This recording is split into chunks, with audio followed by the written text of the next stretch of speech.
अस्सलामुअलैकुम, welcome to my YouTube channel. तो friends, आज हमारा टॉपिक है ग्लाइकोलाइसिस। ग्लाइकोलाइसिस का मतलब होता है break down of glucose. Glyco means sugar और sweet, lysis mean break down. तो ग्लाइकोलाइसिस का मतलब हुआ ग्लूकोज की ब्रेक डाउन। तो ग्लूकोज की ब्रेक डाउन कहाँ पे होती है? सेल के अंदर होती है। ग्लूकोज कहाँ से आया? जो फूड हमने खाया वो डाइजेस्ट होके ग्लूकोज में कन्वर्ट हुआ, ब्लड के ज़रिए तमाम टिश्यूज़ तक पहुँचा, फिर ग्लूकोज ट्रांसपोर्टर्स की मदद से सेल के अंदर एंटर हुआ, फिर वहाँ पर ग्लूकोज में ग्लाइकोलाइसिस का प्रोसेस होता है। अब एक बार ग्लूकोज जब एंटर हो जाता है तो फिर ग्लूकोज हमारे पास कन्वर्ट होता है ग्लूकोज 6 फास्फेट में।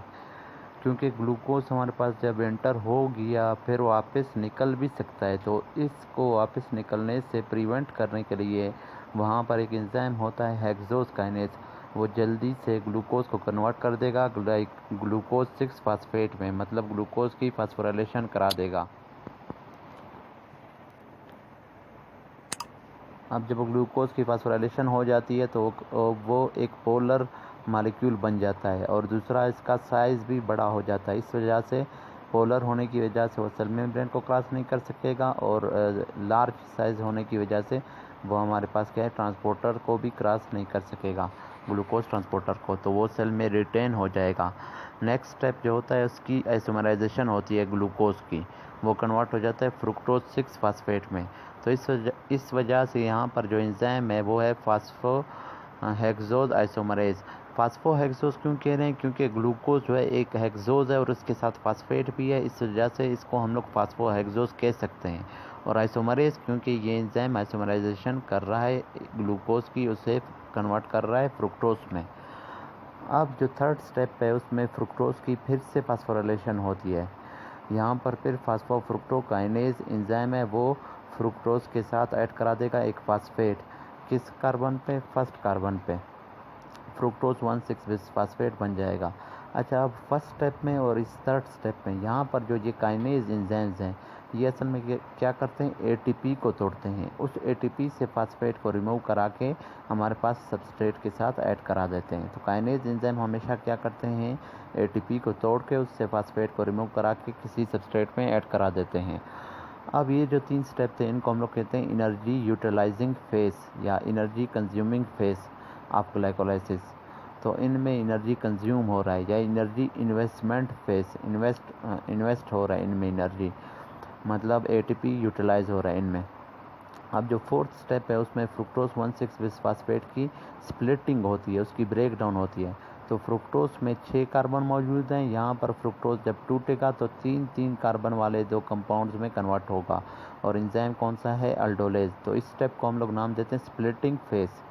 अब अल्डोलेज क्या है? हमारे पास फ्रुक्टोज 1,6 फास्फेट को ग्लाइसरल्डिहाइड 3 फास्फेट और डाईहाइड्रोक्सी एसीटोन फास्फेट में कन्वर्ट करेगा। अब जो ग्लाइसरल्डिहाइड 3 फास्फेट है या G3P, ये एक अल्डो शुगर है और DHAP जो है डाईहाइड्रोक्सी एसीटोन फास्फेट या DHAP, ये एक कीटोन शुगर है। अब ये जो कीटोन शुगर है ये अनस्टेबल है, तो ये जल्दी से कन्वर्ट होगा ग्लाइसरल्डिहाइड 3 फास्फेट में। कौन से एंजाइम की मदद से? ट्राइओस आइसोमरेज एंजाइम की मदद से। क्योंकि ये हमारे पास क्या है? एक मोनोसेक्राइड है जिसमें 3 कार्बन है, तो ये एक ट्राइओज है और ये हमारे पास इसकी आइसोमराइजेशन करा रहा है ये एंजाइम ट्राइओस आइसोमरेज, इस वजह से इस एंजाइम को कहते हैं। तो हमारे पास बन गए 2 मॉलिक्यूल ग्लाइसरल्डिहाइड 3 फास्फेट के। अब ये जो 2 मॉलिक्यूल हैं, नीचे हमारे पास हम लोगों ने 2 नहीं लिखा हुआ, 1,3 बिसफास्फोग्लाइसरेट जो हैं ये भी 2 मॉलिक्यूल हैं। उसके बाद 3 फास्फोग्लाइसरेट के 2 मॉलिक्यूल्स हैं। उसके बाद 2 फास्फोग्लाइसरेट के 2 में सब के 2 मॉलिक्यूल्स हैं। नीचे जितने भी हमारे पास कंपाउंड है उन सब के 2 मॉलिक्यूल्स हैं। तो ये अपने जहन में रखना, यहाँ पर नहीं लिखा हुआ, ठीक है। अब जो नेक्स्ट स्टेप है ये ग्लाइसरल्डिहाइड 3 फास्फेट कन्वर्ट हो जाएगा 1,3 बिसफास्फोग्लाइसरेट में।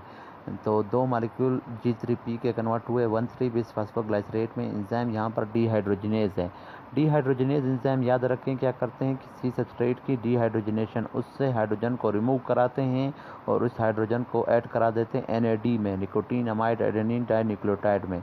तो यहाँ पर क्या है? हाइड्रोजन जो है ग्लाइसरल्डिहाइड 3 फास्फेट से रिमूव हुए तो 2 मॉलिक्यूल थे G3P के, 2 हाइड्रोजन रिमूव हुए, 2 NAD में ऐड हुए, 2 NADH हमारे पास बन गए। बल्कि 2 नहीं, हर G3P से 2 हाइड्रोजन रिमूव होंगे, तो 4 हाइड्रोजन रिमूव हो रहे हैं, 2 हाइड्रोजन हमारे पास NAD में ऐड हो रहे हैं, तो हमारे पास बन रहे हैं 2 NADH प्लस 2H। इस वजह से यहाँ पर एंजाइम डीहाइड्रोजिनेज है, ग्लाइसरल्डिहाइड 3 फास्फेट डीहाइड्रोजिनेज।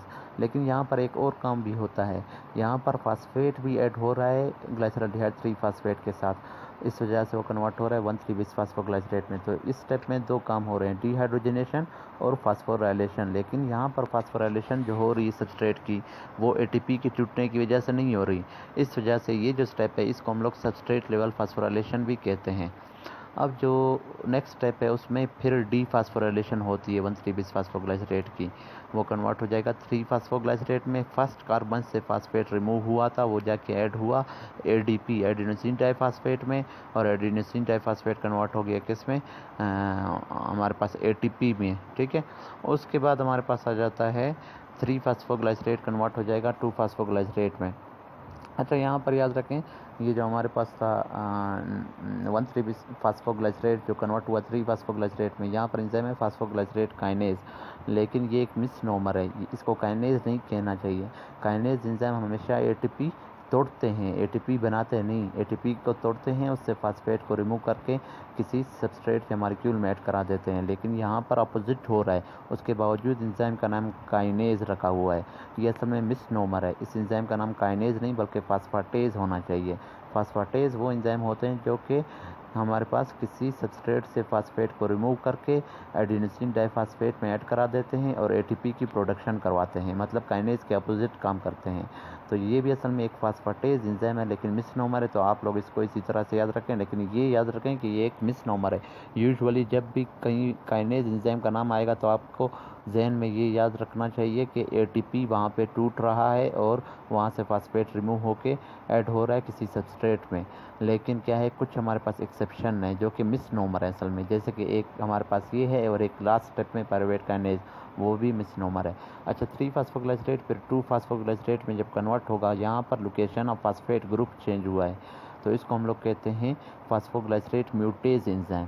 तो फास्फोम्यूटेज एंजाइम वो होते हैं जो कि लोकेशन ऑफ फास्फेट ग्रुप या किसी और ग्रुप की लोकेशन को चेंज करते हैं, तो ये फास्फोग्लाइसरेट म्यूटेज है।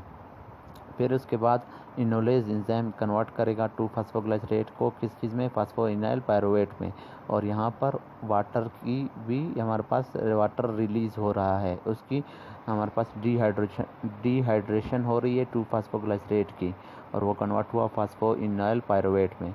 अब जो फास्फोइनाइल पायरुवेट के 2 मॉलिक्यूल कन्वर्ट होंगे किस में, पायरुवेट में, ये लास्ट स्टेप है। तो इस स्टेप में एंजाइम जो काम कर रहा है पायरुवेट काइनेज। अब ये जो पायरुवेट काइनेज एंजाइम है हमारे पास, यहाँ पर हमारे पास क्या है, फास्फोइनाइल पायरुवेट से फास्फेट रिमूव हुए और वो जाके ADP में ऐड हुए और ADP कन्वर्ट हो गया ATP में। तो किस एंजाइम ने ये प्रोसेस कराया, पायरुवेट काइनेज ने। अब ये देखो फिर से ये मिसनोमर है, ये पायरुवेट फास्फाटेज होना चाहिए था, लेकिन इसको नाम दिया गया है पायरुवेट काइनेज, तो ये एक मिसनोमर है। अच्छा, फिर अभी ये बात याद रखें कि ये जो हमारे पास होता है ये पायरुवेट, ये लास्ट स्टेप है ग्लाइकोलाइसिस का, लेकिन क्या है, एरोबिक रिस्पिरेशन में ये लास्ट स्टेप है, सॉरी, एनएरोबिक रिस्पिरेशन, हाँ, ये एरोबिक रिस्पिरेशन में ग्लाइकोलाइसिस का जो लास्ट स्टेप है वो पायरुवेट फॉर्मेशन है। लेकिन एनएरोबिक रिस्पिरेशन में पायरुवेट मज़ीद कन्वर्ट होता है लैक्टेट में, लैक्टेट डिहाइड्रोजनेज एंजाइम की मदद से।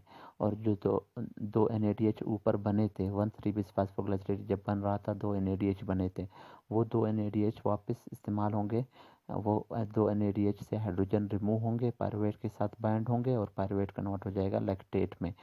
तो इस तरह से हमारे पास क्या है, एनारोबिक रिस्पिरेशन में 2 NADH जो बने थे वो वापस यूटिलाइज हो गए। अच्छा, ये याद रखें कि जो एरोबिक रिस्पिरेशन है उसमें 8 ATP बने हैं, 2 NADH जो है 6 ATP के इक्वल हैं, मतलब एक NADH 3 ATP के, और 2 ATP लास्ट में बने, लास्ट स्टेप में। तो टोटल 2 ATP हमारे पास 1,3-बिस-फास्फोग्लाइसरेट के वक्त भी बने थे, तो टोटल 4 ATP और 6 ATP NADH की वजह से टोटल हो गए 10। लेकिन जो 10 ATP हैं उसमें से 2 हमारे पास कैंसिल करने जो कि स्टार्ट में यूटिलाइज हुए थे 2 एटीपी फर्स्ट और थर्ड स्टेप में। तो net amount of ATP aerobic respiration के ग्लाइकोलाइसिस में 8 एटीपी होते हैं। 2 NADH इक्वल टू 6 और 4 एटीपी में से 2 कैंसिल करो तो 8। लेकिन जो एनारोबिक रिस्पिरेशन होता है उसमें 2 NADH वापस यूटिलाइज होते हैं तो 6 एटीपी